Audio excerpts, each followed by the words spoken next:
I've stopped using FSD. It's just too frustrating. That's not from just any driver. It's from one of the most respected Tesla hackers out there. Let's talk about it. Hey everyone, it's Ken. If you're into Tesla news, FSD updates, and all things Elon Musk, you're in the right place. Make sure to hit that subscribe button so you never miss a beat. Today, we're diving into the current state of Tesla's full self-driving, FSD. The spark for this video? A bold claim from the well-known Tesla hacker Green. He's the guy who's been breaking down Tesla's hidden features and software behavior for years, but recently he said something that shook the community. FSD is no longer usable. I just turned it off. So why did Green, someone who understands FSD better than most, give up on it? And what happened in a crash involving a Tesla running FSD beta? In this video, we'll break down Green's real-world experiences and the growing frustration among some advanced users. Green has often warned that FSD is heading in the wrong direction, especially when it comes to real-world usability. And while some agree, many just don't seem to care or haven't noticed. One day, Green had a simple realization. Why does FSD feel harder to use than before? So he turned it off and switched back to good old auto steer. And guess what? He said it was refreshingly smooth. The car did exactly what he expected. No weird lane changes, no odd decisions. If you think FSD is amazing, that's totally valid. But if it's been annoying or unpredictable for you, maybe it's time to revisit auto steer. It might just make driving enjoyable again. For Green, it came down to one thing: predictability. Having a car that does exactly what you want might just be more valuable than cutting-edge autonomy. Here's the key takeaway: progress doesn't always mean practicality. What looks impressive on paper or in software updates doesn't always translate to smooth, real-world driving, especially for those who use FSD a lot. Now, let's look at the crash we mentioned earlier. Green got his hands on the actual computer from a Model Y that crashed while using FSD beta version 11.4.7. It happened at night. A stopped vehicle was partially blocking the lane, clearly visible from a distance. FSD was engaged, but it didn't avoid the car.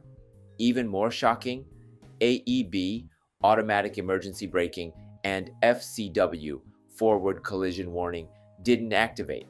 And yes, the safety settings were set to early.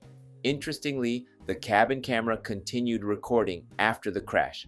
From the footage, Green suspects the driver was looking at something on their lap, possibly a phone.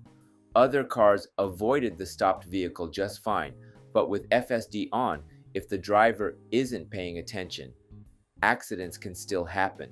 Green's message was loud and clear. Even on autopilot, stay alert. Don't overtrust FSD. Now let's talk about what made FSD so frustrating for Green. He found it. Makes unpredictable lane changes. Sometimes veers into side streets without reason. Doesn't stay in lane when you just want it to. Drives too slowly even when told it's okay to go faster. And he had to constantly press the accelerator to override it, which kind of defeats the point. Another pain point: FSD disables TACC, Traffic Aware Cruise Control. That's a big deal if you just want speed control, like in school zones or heavy rain. In fact, during one rainy day, Green said FSD wouldn't even start. It either refused to activate or drove recklessly, then shut itself down due to blocked cameras. All of this made Green remember, wait, auto steer beta still works. So he gave it a shot and loved it. No unnecessary complexity, no sudden moves, TACC included. The only limitation, a 90 mph speed cap. But for most drives, that's more than enough. Now, some of you watching might be thinking, wait, I use FSD all the time and it's great, and that's awesome. In fact, one commenter told Green, FSD works 99% perfectly for me on hardware 3. What problems are you seeing?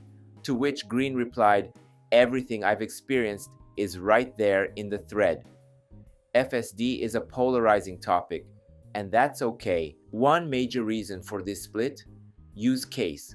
Green often drives short distances without setting a destination, which FSD doesn't handle well.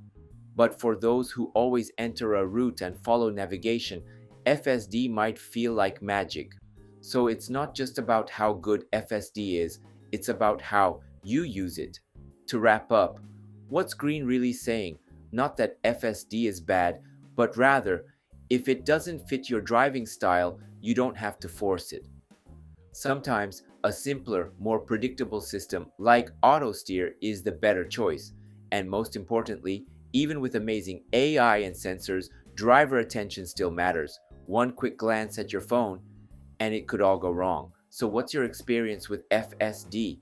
Do you love it, hate it, or feel stuck in the middle? Drop a comment. I'd love to hear your honest thoughts. And remember, Tesla is constantly improving FSD.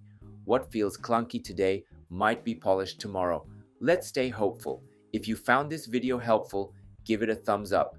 It really helps the channel grow. And if you're new here, consider subscribing for daily Tesla updates, real-world insights, and more content just like this. Thanks so much for watching, and as always, enjoy your Tesla life. Catch you in the next one. Oh, and a quick weekend update. I just got back from a family road trip. Used autopilot almost the whole time on the highway, and wow, it felt smoother than ever. Way fewer nags about keeping my hands on the wheel. And I noticed something new: brake assist indicators on curves. Pretty cool. Anyone else notice that? Let me know in the comments.